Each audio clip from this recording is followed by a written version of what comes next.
Top of the morning. This is Pigsy. Pigsy doing his thing. So, as you can see, I've got a face mask on. The reason I got a face mask is because I got a bit of cold. I don't want you to catch it. Yeah?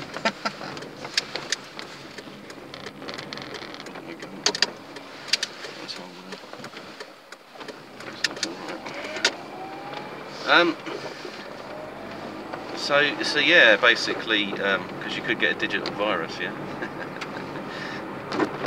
No, there's a lot of stuff to do with chemtrails, and this kind of, that's why I thought I'd do a video while wearing a mask. There's a lot of things, well, it just seems to affect your body. Gives you a dry throat and a cough for days, and then the symptoms seem to appear into actually manifest into a proper cold. So it's always useful to have some face masks around. I don't know if there's anything that's a bit more cooler out there. I mean, possibly there's a fashion opportunity for somebody, because you could design a better mask. You could have one you could wash, for instance. So it would be a handkerchief with maybe some Velcro straps or something,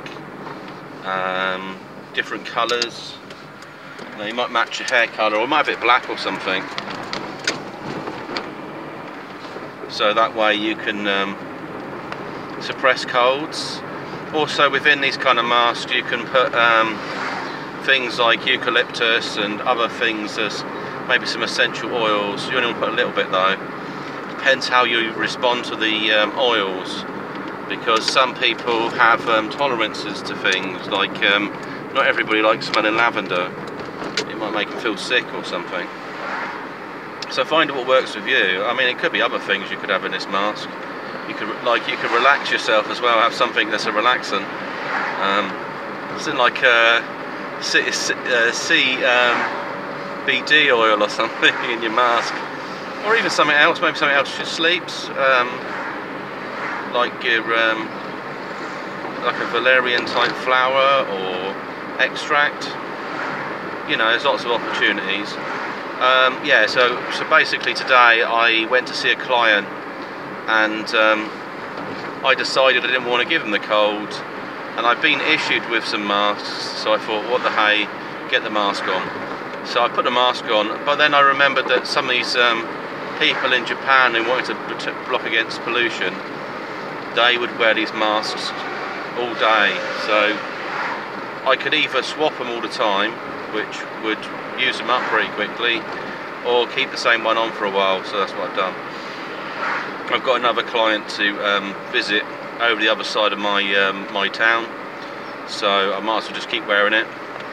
He's planning to go away, so I don't want to make him ill. So it's just common sense, really. But yeah, definitely for if you're concerned about chemtrails and stuff like that, these are kind of things you need to have. Even if you just wear them at night when you go to sleep or whatever, they're just different opportunities for things.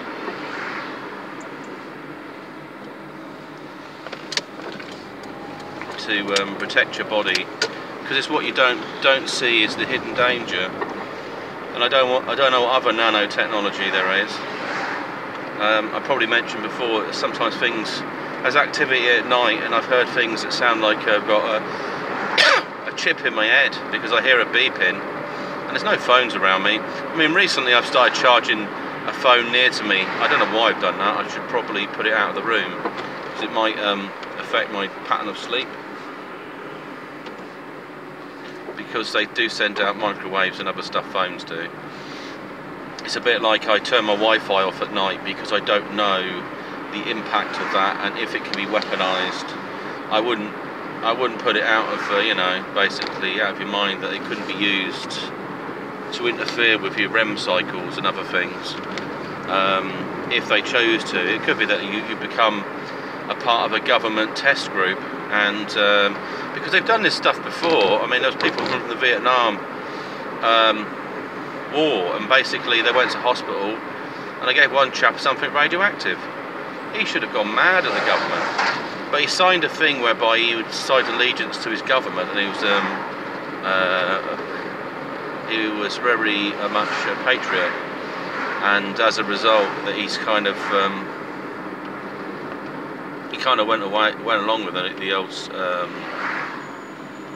the government spiel basically. But nobody wants to be a test subject for something, do they?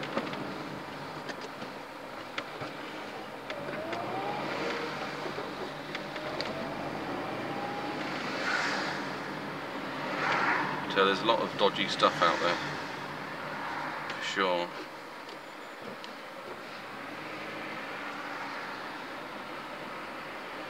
Well, I'm just negotiating a junction.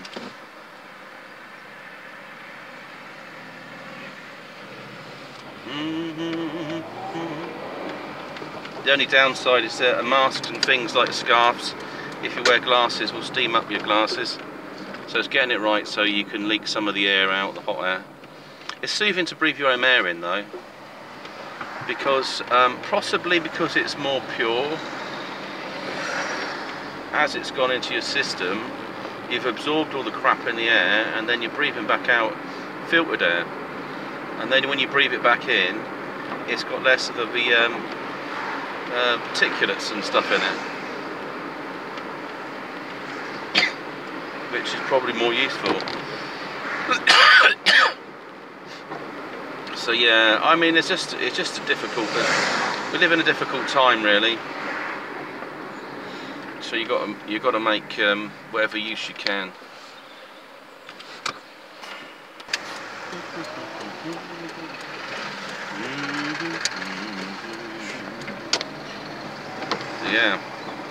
Yeah, take whatever measures you need for infectious controls, because well, could get a lot worse. And not all dust is coming from like planes. I don't know what planes are dropping in the air, to be honest. You know, I mean, there's lots of speculation out there. I can say at some point the plane fuel changed, because growing up as a child I never noticed massive long streams of chemtrails that took hours and hours to they don't actually to break down. In the past they didn't take that long, and you could watch them fading, and it used to be quite pleasant as a child. Laid on your back watching the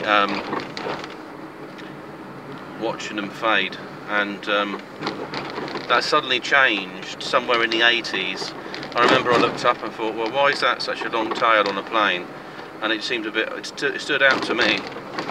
And then it kind of all went quiet, but it's only when in latter years whereby it became a bit of an open topic, you know, what's going into the fuel. But equally, car fuel and stuff, there's things in there that are a bit weird. I think it's probably, some of it could be synthetic. We might be driving around with a synthetic fuel. Some of it doesn't last that long. I noticed I get a fill from some petrol stations, and they don't seem to last long. And it probably came when they started saying they were putting additives and stuff into the fuel. So they probably look at ways to bulk it up a bit and make it more runnier and more profitable.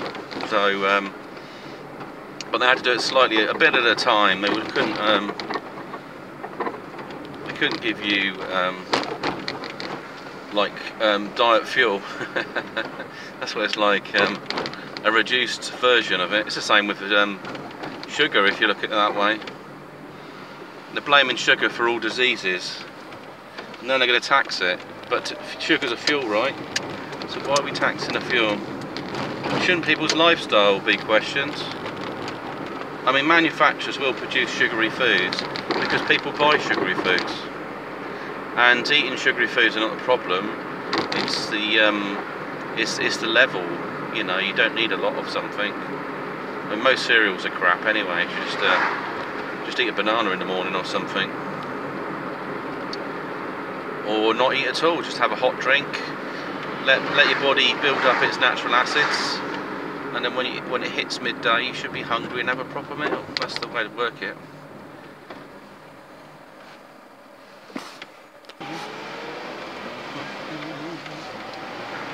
yeah, so I just have some other thoughts as well. I think it'd be really cool if I had some umbrella logos on my car. Just have a magnetic one stuck in there, so they think I'm a part of some corporation that bioengineers zombies. They're pretty awesome. The other thing I was thinking about is masks. These masks, I tell you what, would be good in some of these office environments, whereby you get one person turns up with a cold, who's worried that his manager might not believe he's actually ill, and he infects everyone in the office, and costs the office loads and loads of money. So they'd be better off to issue these. If somebody's got a cold, so right, well, if you come in, you've got to wear a mask, because we can't afford to get most of our workers ill, because everyone's sharing the same air and you've got a nasty cold. It doesn't matter what these adverts say about, you take some Beechams or you take some sort of cold stuff and it's really fierce and tough and it can fix you in 24 hours. You still have the virus around with you. The virus isn't going to give up. It's going to go into some remission, hang around, and if it can't infect you, it's going to go somewhere else. I wouldn't be surprised if a virus doesn't have a kind of collective conscious, a bit like the way that all your cells work together in your body. So the virus is a clone of itself. So maybe it mutates, but it might have initially have the same kind of consciousness stream, but it might not. It might mutate if that's kind of threatened. You know, if there's a way to deactivate a virus using a frequency, because then that'd be well far out, wouldn't it? They were talking about using chips and you can, with medicines, get your body to produce the medicines, release it via a chip, and the chip would stimulate the organ or whatever, and you would produce, say, like if you were diabetic, you could knock out more insulin and stuff like that. It's a bit more complicated with diabetes though. There's mineral deficiencies in the cells, and there's stuff to do with the mitochondria with DNA is an issue. That's why you need to have proper sugars, back to sugars. I mean, I don't know what sweeteners' benefits are. I mean, you can be under the illusion that you don't put on weight. So should you be eating sweet things all the time? You've got to have a look at the psychological issues around these things. I mean, if you could eat a fruit that wouldn't rot your teeth, doesn't mean you should be eating that fruit, because you still might have other issues, like you're having acid all the time, or you're taking certain minerals that you probably only need to take every now and then. You know, it's like vitamin C. Maybe there's a reason why we don't produce it. It's useful for us, but we don't need it all the time. There was stuff I read about the Anunnaki, and so basically, if we had the ability to produce vitamin C, we would be immortal. Whether that's true or not, I think we're probably fairly difficult to catch a virus. I mean, I don't know how often dogs are ever ill, but they naturally produce a lot of anti-gens, and also produce, the liver produces vitamin C, but it doesn't produce vitamin A. They need other vitamins from other foods, but our liver does, so it produces levels of vitamin A. But if you could engineer something like grow a dog's liver in a lab that was compatible with your DNA, you could have it implanted in you and it would produce vitamin C for you, and you'd be alright. But it might produce so much vitamin C it might kill you. It might malfunction and double in size or something and start producing so much vitamin C you'd be like out of your mind on it.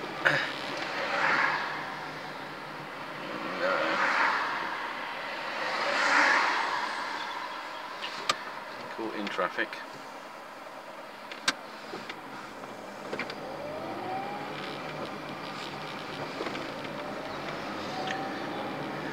So yeah, there's lots of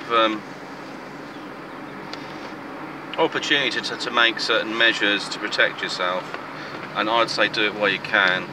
You can imagine that, say, if people started dying from pollution, This mask I'm wearing at the moment will go up in value by 1,000%, and people won't be able to afford it. They might have a rag around their face and stuff like that. So you might want to have some kind of proper thing that you're comfortable with for wearing when you're in situations where you think the pollution's high, or you're not well, or there's people around you that are not well that might make you ill, all them sorts of things. Or maybe you're going to visit grandma and you think you might have a cold, or a newborn or something. You just got to use your brain, because that's not really the gift you want to give anyone. Give them your sickness. I think the only other way to share immunity would be through breast milk or through blood. You'd have to give your blood to them, which people don't do. You don't have like a blood transfusion between family members just for the sake of boosting someone's immune system. And human breast milk is a taboo, because basically if you set a dairy up for that, people could set their own business up, and it would be such a threat to the system, they wouldn't need them. You know, they might, once it creates such a demand, so it's a bit of a pain like that. There was in the past, there were some people who were trying to set up human milk ice cream. I don't know what that would taste like. But yeah. Anyway, this is Pixie signing off, and speak to you soon.